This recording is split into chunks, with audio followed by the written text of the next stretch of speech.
We represent here the Ministry for Ecology, Sustainable Development and Energy. This ministry includes transport. And we represent as well the Ministry for Housing.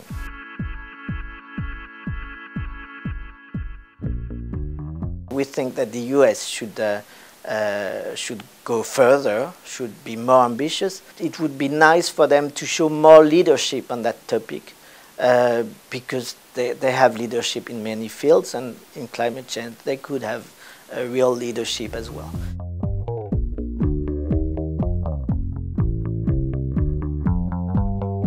Solar Decathlon is a great invention of DOE. I mean, the idea of having a contest of universities to build positive energy buildings is a great idea. So we were very happy to agree with Department of Energy, US Department of Energy, to have the 2014 edition in France. We have the ambition of insisting more on collective buildings.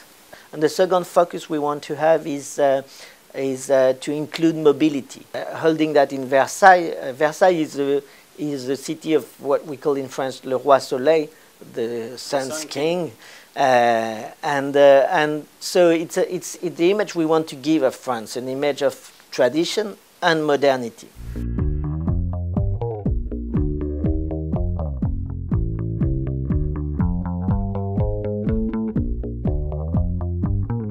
France and the US are really the two main aeronautic states in the world. So it's very logical that the cooperation is strong.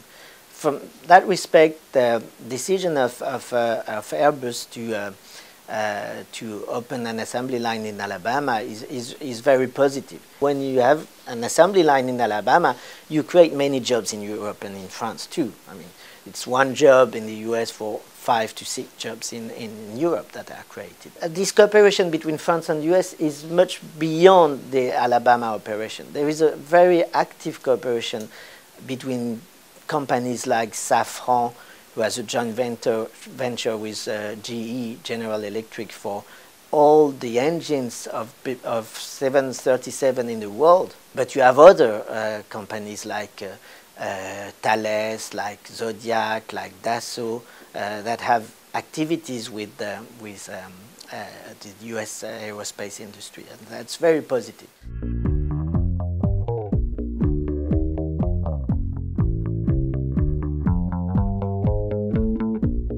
French has a very strong expertise in mass transit, as it is called here. So we are very glad, and we supported RATP for this market. We have other French companies that have a strong position in the US market, beyond RATP Dev, that is Keolis, who is a subsidiary of SNCF, the French Railways, and they, for instance, operate Virginia Rail Express, so all the mass transits of Virginia. And we have Veolia Transportation as well, Veolia Transport, that, for instance, operates the transports of Boston. We are convinced that this will the need of urban and mass transit in the US will increase in the coming years. So we are strongly supporting all those companies, all those French companies with a great savoir-faire.